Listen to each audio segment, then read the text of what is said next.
बिस्मिल्लाहिर्रहमानिर्रहीम। हम कंटिन्यू कर रहे हैं इंटरव्यू के हवाले से। That is part of chapter number 7 of human resource management by Stephen P Robins.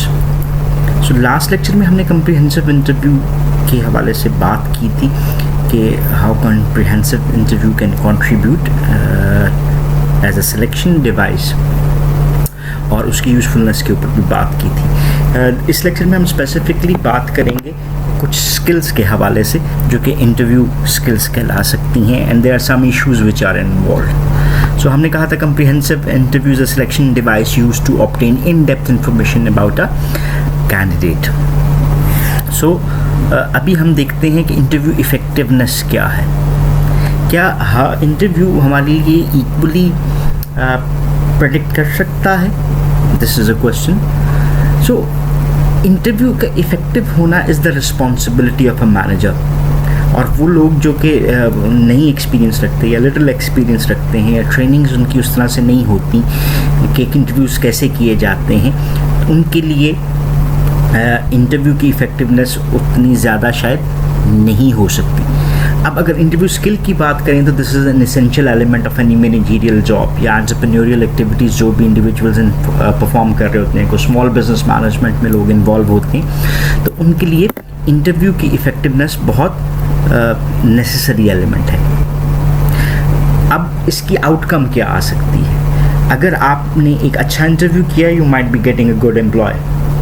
अगर आपने अच्छा इंटरव्यू किया, कोशिश की, लेकिन आपकी जजमेंटल एरर्स थे, तो फिर आपने रॉन्ग पर्सन सेलेक्ट कर लिया which might not be suitable for that specific job, और शायद वो टर्नओवर का पार्ट बन जाए। सो इसी के हवाले से हम बात करते हैं कि इंटरव्यू इफ़ेक्टिवनेस जो है वो बहुत ज़्यादा है किसी भी बिज़नेस के लिए, स्मॉल बिज़नेस के लिए, एंटरप्रेन्योरियल एक्टिविटीज़ के लिए या मैनेजरियल जॉब के लिए।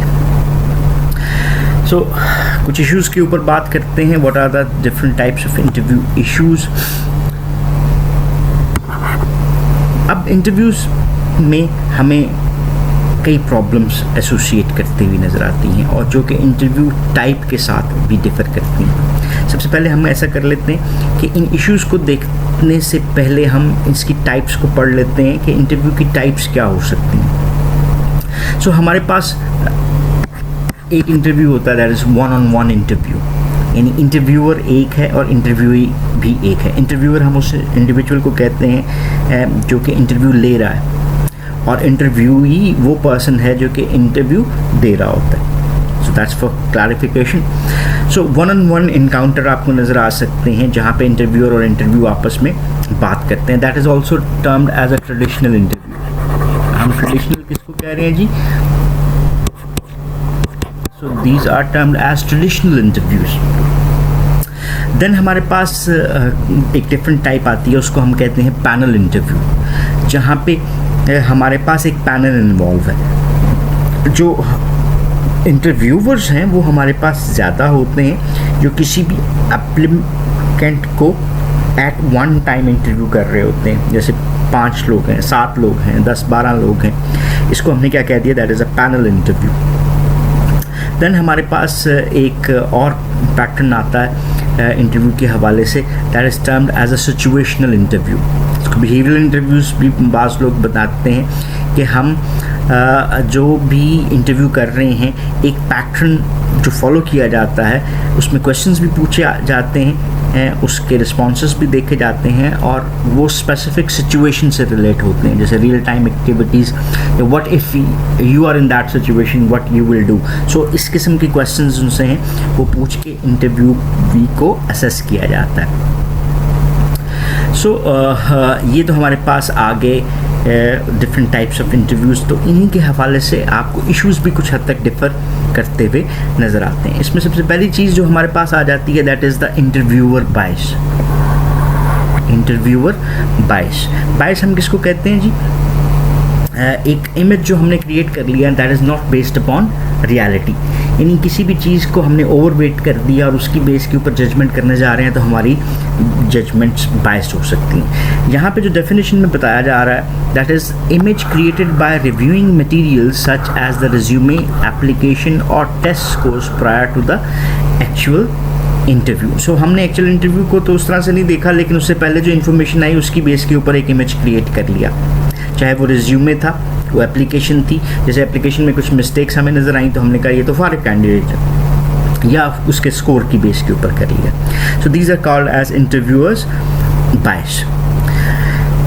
इस ऐसे केसेस में जो इंटरव्यूअर्स होते हैं वो जो डाटा इंटरव्यू में गेन किया जा रहा है उसको उतनी इम्पोर्टेंस नहीं दे रहे होते, रादर देन दैट वो जो प्रीवियस इंफॉर्मेशन है उसको ज़्यादा इम्पोर्टेंस दे रहे होते हैं।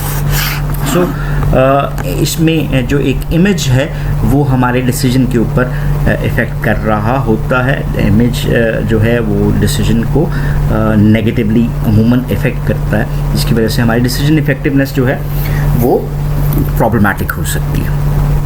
और इसके हवाले से डिफरेंट बायसेस तो हमने ये देख ली। इसके बाद हम बात करते हैं एक और कॉन्टेक्स्ट की, that is called as impression management. Impression management क्या है कि एक इंडिविजुअल इन्फ्लुएंस करना चाह रहा है इस परफॉर्मेंस को जो कि वो इंटरव्यू में दे रहा है, यानी अगर हम इसको आम अल्फाज में बात करें तो मैं आपको वही सोचने पे मजबूर करना चाहता हूँ जो मैं आपसे चाह रहा हूँ कि आप वैसे सोचें। ठीक है, सो अगर हम इसकी डेफिनेशन की बात करें तो यहाँ पर हमें जो डेफिनेशन नज़र आ रही है that is influencing performance evaluations by portraying an image desired by the appraiser. यानी इंटरव्यूअर के ऊपर हम अपना इम्प्रेशन बताना चाह रहे हैं कि वो हमें वैसा ही समझे जैसा हम उसको बता रहे हैं। अब ये जो हमारे पास इम्प्रेशन मैनेजमेंट टेक्निक है ये इंटरव्यू की इफ़ेक्टिवनेस को के ऊपर नेगेटिवली और पॉजिटिवली दोनों अंदाज में इफ़ेक्ट कर सकती है। सो directly related है to the applicant's actions. It refers to an applicant's attempt to project an image that will result in a favorable outcome. जैसे for instance मैं अपने आप को साबित करना चाहता हूँ कि मैं काम करता हूँ, that is I do work. इसको हम कह सकते हैं बहुत ज़्यादा काम करता हूँ, workaholic. What is a workaholic? सो एक ऐसा शख्स जो कि दिन रात काम करते रहता है। So I will tell some stories और इवेंट्स और थिंग्स लाइक दैट जिसमें आप ये बिलीव करने लग पड़ें कि मैं बहुत ज़्यादा काम करने वाला हूँ। ये चीज़ें जो हैं इंटरव्यू को इफ़ेक्ट करती हैं, इंटरव्यू प्रोसेस को इफ़ेक्ट करती हैं, इंटरव्यूअर को इफ़ेक्ट करती हैं। फिर इसके हवाले से इम्प्रेशन मैनेजमेंट में एक और इशू जो हमें नज़र आता है that is short and inaccurate memories.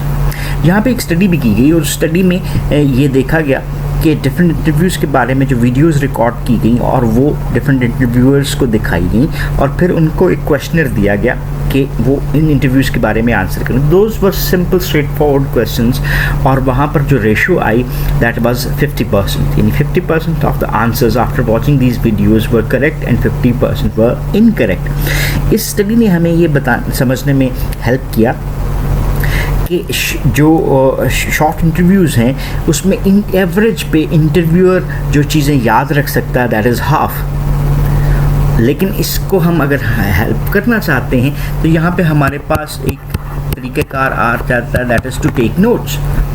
अगर हम इंटरव्यू के दौरान इंटरव्यू के प्रोसेस में नोट्स लेते जाते हैं तो वो नोट्स हमें रिमाइंड करवा देते हैं अबाउट दोज इवेंट्स, तो हमारी memory of that specific interview जो है वो भी इंक्रीज़ हो जाती है। सो एक्यूरेट इन्फॉर्मेशन रिटेन करने में और क्लियर अंडरस्टैंडिंग डेवलप करने में इंटरव्यूअर को हेल्प मिलती है by taking notes.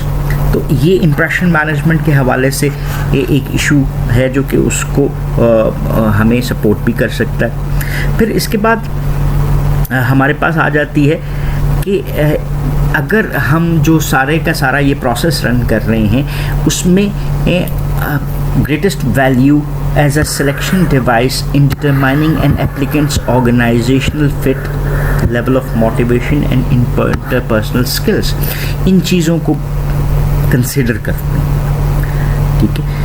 Senior management position जो हैं उनके लिए कैंडिडेट जो हैं उसमें हमारे लिए इन चीज़ों को असेस करना इम्पोर्टेंट ज़्यादा हो जाता है। पर्सन ऑर्गेनाइजेशन फिट हम इसकी बात करते हैं कि इंडिविजुअल में नॉलेज स्किल्स एबिलिटीज़ हैं जो जॉब के लिए रिक्वायर्ड हैं, and then he is also appropriate person according to the future jobs या कल्चर के मुताबिक है, मल्टीपल टास्क कर सकता है। सो ये ऑर्गेनाइजेशनल फिट हमारा बन जाता है, उसमें वो मोटिवेशन है, ऑल थिंग्स आर एडेड। जहाँ पे हम टीम्स हायरिंग की बात करते हैं तो हमें टीम प्लेयर्स को भी कंसिडर करना पड़ता है। सो इसके बाद जो इशू हमारे सामने आता है that is the behavioural interview.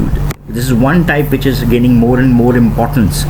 सो जो मॉडिफिकेशन ऑफ इंटरव्यूज़ है जो कि हमें पॉपुलर कर रही है इस किस्म के इंटरव्यू को, वो क्या है, बिहेवियरल इंटरव्यूज़। सो हम क्या करते हैं according to this definition, observing job candidates not only for what they say but for how they behave. Behavioural interviews को सिचुएशनल इंटरव्यूज़ भी कहा जाता है। ऐसे किस्म के इंटरव्यूज़ में candidates are observe not only for what they say but how they fit the identified dimensions और competences of the position. Organisations में पास्ट परफॉर्मेंसेस के हवाले से सिमिलर एनवायरनमेंट्स में, सिमिलर सिचुएशंस में मच बेटर इंडिकेटर के तौर पे इन बिहेवियरल इंटरव्यूज़ को यूज़ किया जाता भी रहा है। सो हम बिहेवियरल इंटरव्यूज़ को यूज़ कर सकते हैं about prediction of an candidate कि वो अगर प्रेजेंट सिचुएशन में इस तरह से बिहेव कर रहा है तो फ्यूचर कंडीशन जब आपके सामने आती हैं तो वो किस तरह से कर सकता है। बिहेवियरल इंटरव्यूज़ के हवाले से एक और इम्पॉर्टेंट डायमेंशन नज़र आती है that is considered as a role play, कि हम इंडिविजुअल्स को रोल प्ले सिचुएशंस में लेकर आते हैं और उस रोल्स में उनको ढालने की कोशिश करते हैं और देखते हैं कि उस रोल में वो कैसे बिहेव कर रहे हैं। जैसे मैं कोई सिचुएशन अराइज करता हूँ and I ask you to become the manager, then how you will act और react and what will be your proper solution of the situation, that is considered as a role play. और उस role play में एक interviewer भी role में involve हो सकता है, जैसे जी मैं एक क्रिटिक के तौर के ऊपर बैठ जाता हूँ या मैं आपका सबॉर्डिनेट बन गया और मैं आपको प्रॉब्लम्स क्रिएट कर रहा हूँ और देखा जाता है कि क्या आप में के मैनेजरियल एक्शंस उस तरह से हैं कि नहीं है। सो इस किस्म के इंटरव्यूज़ जो उनसे हैं अपॉर्चुनिटी प्रोवाइड करते हैं इंटरव्यूअर्स को कि वो देख सकें कि जो हमारे पास पोटेंशियल कैंडिडेट्स आ रहे हैं, पोटेंशियल एम्प्लॉयज़ जो बनेंगे, वो कैसे बिहेव कर रहे हैं और रिएक्ट कैसे करते हैं अंडर स्ट्रेसफुल कंडीशंस। सो ये तो हमारे पास आ गया इंटरव्यू के हवाले से। एक जो लास्ट बात हमारे पास बनती है इंटरव्यूज़ के हवाले से that is the realistic job review, RJP। What is this realistic job review? Basically हम जॉब के मतलब पॉजिटिव इन्फॉर्मेशन को बहुत ज़्यादा वेटेज देते हैं और अमूमन ऑर्गेनाइजेशन इसी को शेयर करते हैं और इसकी वजह से हमारे एक्सपेक्टेशंस डेवलप होती हैं in the candidates about the job and the organisation.